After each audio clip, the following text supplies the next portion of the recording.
କୌଣସି ଗୋଟିଏ ଜିଲ୍ଲାକୁ ବିଶେଷ ଭାବେ ଉଲ୍ଲେଖ କରୁନାହିଁ, କେବଳ ଉଦାହରଣ ଛଳରେ ଗୋଟିଏ ଦୁଇଟି କଥା ମୁଁ ରଖିବି। ଯେମିତି ଏଇ ନିକଟରେ ନୂଆପଡ଼ା ଉପନିର୍ବାଚନ ଶେଷ ହୋଇଛି, ତାର ଫଳାଫଳ ଆପଣମାନେ ସମସ୍ତେ ଦେଖିଛନ୍ତି।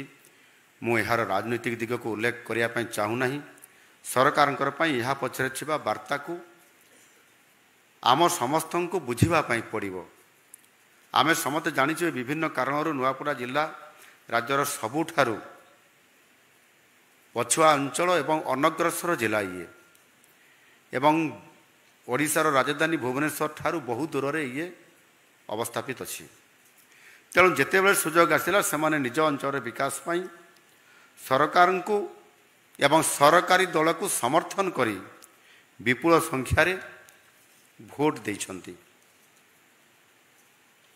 କିନ୍ତୁ ସରକାର ବିଶେଷ ଭାବେ ମୁଁ ଭଲ କରି ହୃଦୟଙ୍ଗମ କରିପାରୁଛି ଯେ ସରକାରୀ ଦଳ ସପକ୍ଷରେ ମିଳିଥିବା ଭୋଟ, ଏ ଭୋଟ ହେଉଛି ଆଶା, ଏବଂ ଏ ସରକାର କିଛି ଆମ ପାଇଁ କରିବେ, ଆଉ ସେଥିପାଇଁ ସମ୍ପୂର୍ଣ୍ଣ ଭାବରେ ସମର୍ଥନ ବ୍ୟକ୍ତ କରିବା, ସମର୍ଥନ ଦେବା, ଭୋଟ ଦେବା। ପ୍ରତ୍ୟେକ ଭୋଟ ପିଛରେ ରୁଚି ରହିଛି ଲୋକଙ୍କର ସମ୍ପୃକ୍ତି, ବ୍ୟକ୍ତିର ଆଶା ଯେ ତାହାର ଦୈନନ୍ଦିନ ଜୀବନରେ ଟିକେ ସାବଲୀଳ ହେବ। ସେ ଯେଉଁ ଗାଁକୁ ଯେଉଁ ୱାର୍ଡ଼ରେ ରହୁଛି ସେଇ ୱାର୍ଡ଼ର ବା ସେଇ ଗାଁର ବିକାଶ ଟିକେ ହେବ। ସରକାର ବି ସେଥିପାଇଁ ପ୍ରତିବଦ୍ଧ। ନୂଆପଡ଼ାର ବିକାଶ ପାଇଁ 2ଟି ପର୍ଯ୍ୟାୟରେ 1400 କୋଟି ଟଙ୍କାର ବିଭିନ୍ନ ପ୍ରକଳ୍ପ ଘୋଷଣା ବି ମୁଁ ବ୍ୟକ୍ତିଗତ ଭାବରେ 2ଟି ପର୍ଯ୍ୟାୟରେ କରିଛି। କିନ୍ତୁ ଏହାର ରୂପାୟନ କରିବ କିଏ? ଲୋକଙ୍କୁ ଦିଆଯାଇଥିବା ପ୍ରତିଶ୍ରୁତି ପୂରଣ କରିବାରେ ମୁଖ୍ୟ ଭୂମିକା ଗ୍ରହଣ କରିବେ ଆମର ନୂଆପଡ଼ା ଜିଲ୍ଲାର ଜିଲ୍ଲାପାଳ। ଉଦାହରଣ ସ୍ୱରୂପ ଜଳସେଚନ ପାଇଁ ଯେଉଁ ସବୁ ପ୍ରକଳ୍ପ ଘୋଷଣା କରାଯାଇଛି, ନୂଆପଡ଼ା ସେ ଜିଲ୍ଲାକୁ ଯିବା ଏବଂ ସେଠି ସେ ଅଞ୍ଚଳକୁ ଯାଇ ଜଳସେଚନ କରିବା ପାଇଁ ସେଠି ମୋହନ ମାଝୀ ତ ବନ୍ଧ ବାନ୍ଧିବେ ନାହିଁ, କି ବିଭାଗୀୟ ଆମ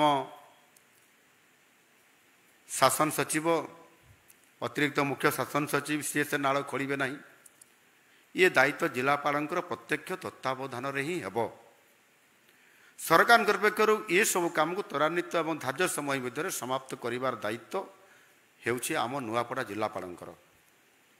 ଏବଂ ଯଦି କୌଣସି କାରଣରୁ କାମ ହୋଇପାରିଲା ନାହିଁ, ତାଙ୍କ ଉପରେ ହିଁ ଉତ୍ତରଦାୟିତ୍ୱତା ଫିକ୍ସ ହେବ। ଏହା କେବଳ ନୂଆପଡ଼ା ପାଇଁ ନୁହଁ, ମୁଁ ନୂଆପଡ଼ା କେବଳ ଗୋଟିଏ ଉଦାହରଣ ଛଅରେ କହିଲି।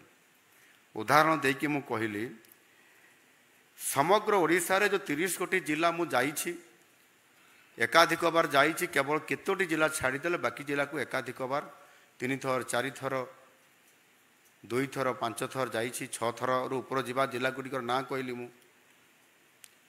ଏବଂ 2024 ସାଧାରଣ ନିର୍ବାଚନରେ ଓଡ଼ିଶାବାସୀ ଆଶା ଆକାଂକ୍ଷାର ସହ ଏକ ନୂତନ ସରକାର ଆଉ ଆମ ସରକାରକୁ ନିର୍ବାଚିତ କରିଛନ୍ତି।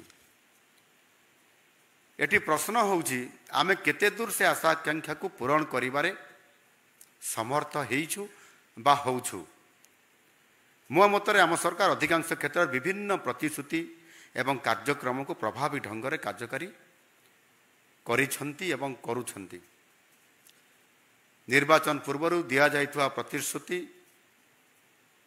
ଆମ ମ୍ୟାନିଫେଷ୍ଟୋରେ ଆମେ ଯେଉଁ ସ୍ଥାନ ଦେଇଥିଲୁ ତାକୁ କାର୍ଯ୍ୟକାରୀ କରିବା ପାଇଁ ଗୋଟିଏ ବର୍ଷ ଭିତରେ 21ଟି ବଡ଼ କାର୍ଯ୍ୟକ୍ରମ ଭିତରୁ 11ଟି କାର୍ଯ୍ୟକ୍ରମକୁ ଆମେ ଇମ୍ପ୍ଲିମେଣ୍ଟେସନ୍ କରିସାରିଛୁ।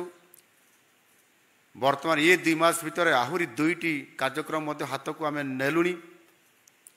ଆଉ ସେ ଦୃଷ୍ଟିକୋଣରୁ ଆମର ପ୍ରତିଶ୍ରୁତି, ଆମର କାର୍ଯ୍ୟକ୍ରମକୁ ପ୍ରଭାବୀ ଢଙ୍ଗରେ ଆମେ କରିବା ପାଇଁ ଚାହୁଁଛୁ, ଆଉ ତାହା ମଧ୍ୟ ନିର୍ବାହ ହେଉଛି ଆପଣମାନଙ୍କର ଜରିଆରେ।